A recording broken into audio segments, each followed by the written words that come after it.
Hello കൂട്ടുകാരെ, ദിവ്യാസ് വ്ളോഗിലേക്ക് എല്ലാവർക്കും സ്വാഗതം. നമ്മൾ ഇന്ന് പയറാണ് എടുത്തിരിക്കുന്നത്.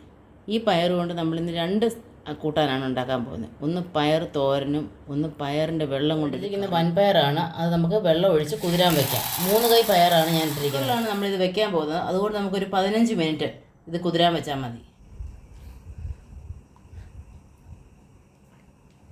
കുതുക്കാൻ വെച്ച പയർ ഒരുവിധം കുതിർന്നിട്ടുണ്ട്. ഇനി കഴുകി നമുക്ക് അരിച്ച് കുക്കറിലോട്ടിടാം. ഈ പയറിന് നെക്കൊക്കെ വെള്ളം ഒഴിക്കാം.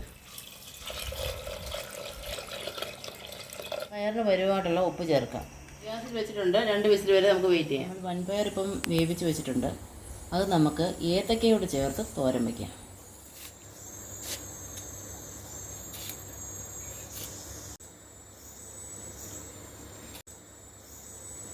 തൊലി കളഞ്ഞ് നമ്മൾ വെള്ളത്തിലിട്ടിട്ടുണ്ട്.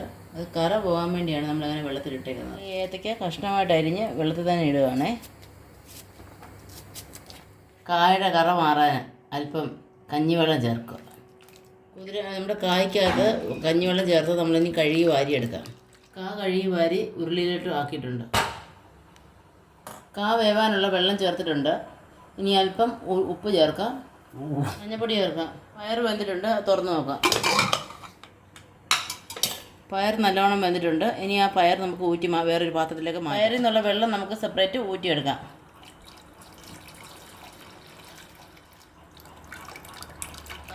വെന്തിട്ടുണ്ട്. നമുക്ക് ഈ പയർ അതിലോട്ട് തട്ടാം.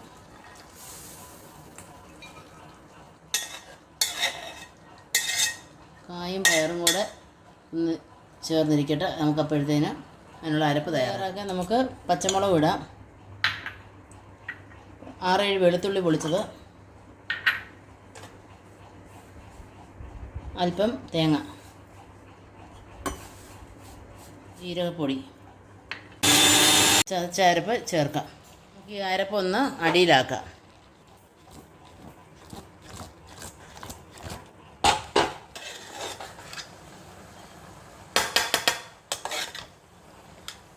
കടുക് വറുത്ത് നമുക്ക് ആ വേവിച്ച് വെച്ചിരിക്കുന്നത് ഇതിലോട്ട് ഇടാം.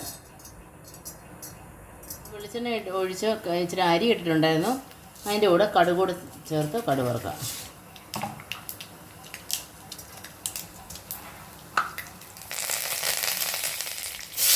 ഇതിലേക്ക് ഇടാം. നല്ലവണ്ണം ഇളക്കി അത് വെള്ളം പറ്റാനായിട്ട് വെച്ചിട്ട് അടിപൊളി വാഴയ്ക്ക തോരൻ പയറിട്ടത് റെഡി ആയിട്ടുണ്ട്.